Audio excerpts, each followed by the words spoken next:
கதிரவன் நேய சொந்தங்கள் அனைவருக்கும் வணக்கம். இரவு நேர பிரதான செய்திகள். முதலில் தலைப்புச் செய்திகள். கொழும்பில் அரசாங்கத்துக்கு எதிராக மாபெரும் போராட்டம். வவுனியாவில் மோட்டார் சைக்கிள்களுடன் கார் மோதி தீப்பற்றி எரிந்து நாசம். பொதுமக்களுக்கு விடுக்கப்பட்டுள்ள அவசர எச்சரிக்கை. மீண்டும் பலப்படுத்தப்படும் மகிந்தவின் பாதுகாப்பு. அரசு ஊழியர்களின் சம்பள அதிகரிப்பு அமைச்சர் வெளியிட்டுள்ள தகவல். தொடருந்து பாதைகளில் முன்னெடுக்கப்படவுள்ள விசேட செயல்திட்டம். நாட்டில் கணிசமாக குறைந்துள்ள பல அத்தியாவசிய பொருட்களின் விலைகள். துப்பாக்கி குண்டுகளால் அதிரும் தென்னிலங்கை, 4 நாட்களில் 8 படுகொலைகள். தொடர்பான விரிவான செய்திகள். வேலைவாய்ப்புகளுக்காக நுண்ணறிவு அளவுகோல் பரீட்சை ஒன்றை அரசாங்கம் நடாத்த தீர்மானித்துள்ளமைக்கு எதிர்ப்பு தெரிவித்து இணை சுகாதார பட்டதாரிகளினால் மாபெரும் போராட்டம் ஒன்று கொழும்பில் நடத்தப்பட்டுள்ளது. குறித்த போராட்டம் இன்றைய தினம் சுகாதார அமைச்சகத்தின் முன்னால் இடம்பெற்றுள்ளது. இதன்போது பல்கலைக்கழக பட்டப்படிப்பை நிறைவு செய்த போதும் எங்களுக்கு வேலை கிடைக்கவில்லை என போராட்டத்தில் ஈடுபட்ட மாணவர்கள் தெரிவித்துள்ளனர்.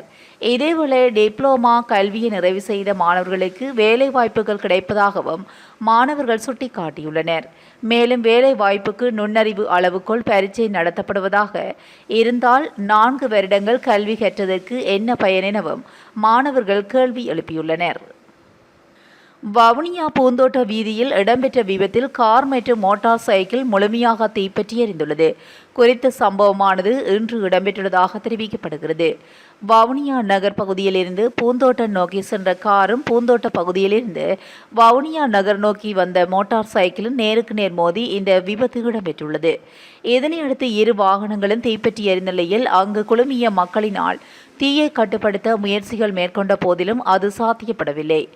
இந்நிலையில் மோட்டார் சைக்கிளில் வந்த 2 காயமடைந்த நிலையில் வவுனியா வைத்தியசாலையில் அனுமதிக்கப்பட்டதோடு காரில் வந்தவர்களால் காப்பாற்றப்பட்டனர். அத்தோடு வவுனியா நகர சபையின் தீயணைப்பு பிரிவினர் விரைந்து வந்து தீயை கட்டுப்படுத்த முயற்சித்த போதிலும் கார் மற்றும் மோட்டார் சைக்கிள் முழுமையாக எரிந்துள்ளது.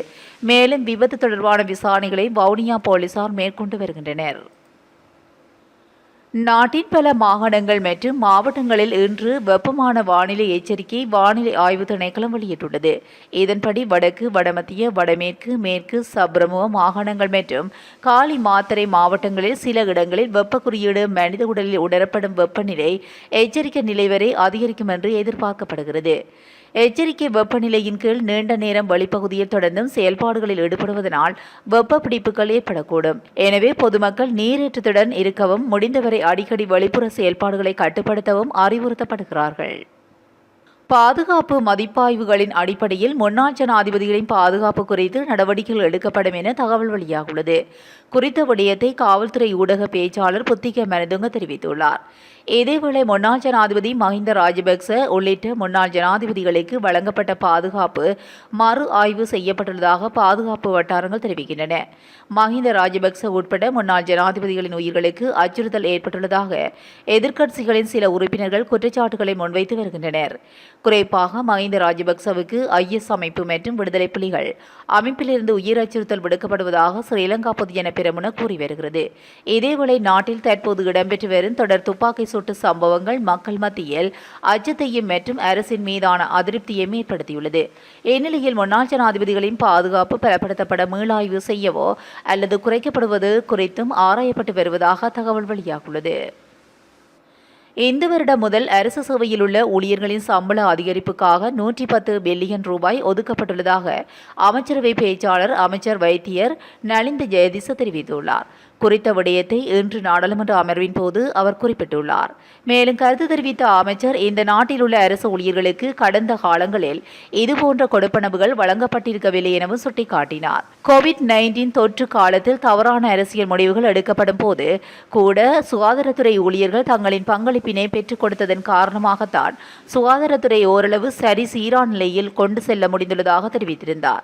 மேலும் அரசு ஊழியர்கள் மீது பாரிய அளவு வரிகள் விதிக்கப்பட்டிருந்தாலும் கூட நம் நாடு என்ற எண்ணத்துடன் சேவையை வழங்குபவர்களை மதிப்பதாகவும் அவர் குறிப்பிட்டுள்ளார். வைத்திய அதிகாரிகளின் கூடுதல் நேர கொடுப்பனவுகள் புதிய சம்பள அதிகரிப்பின்படி அடிப்படை சம்பளம் 3 கட்டங்களாக அதிகரிக்கப்படும். அத்துடன் மார்ச் மாதத்தை விட ஏப்ரல் மாதத்தில் வைத்திய அதிகாரிகள் சம்பளம் அதிகமாக இருக்கும். மேலும் ஆரம்ப நிலை வைத்திய அதிகாரியின் அடிப்படை சம்பளம் 26,000 ரூபாவினால் அதிகரிக்கப்பட்டுள்ளது என அவர் தெரிவித்துள்ளார்.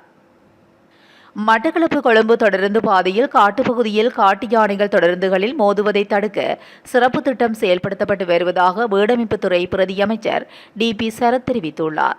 வனப்பகுதிகளில் தொடருந்துகளை ஓட்டும்போது வேகத்தை கட்டுப்படுத்துவது குறித்தும் கவனம் செலுத்தப்பட்டுள்ளதாக அமைச்சர் குறிப்பிட்டுள்ளார். இதேவேளை காட்டு யானைகள் தொடருந்துகளில் மோதுவதை தடுப்பதற்கான தொழில்நுட்ப கருவிகளை பயன்படுத்துவது குறித்தும் இன்று சிறப்பு கலந்துரையாடல் ஒன்று நடத்த திட்டமிடப்பட்டுள்ளதாக தெரிவிக்கப்பட்டுள்ளது.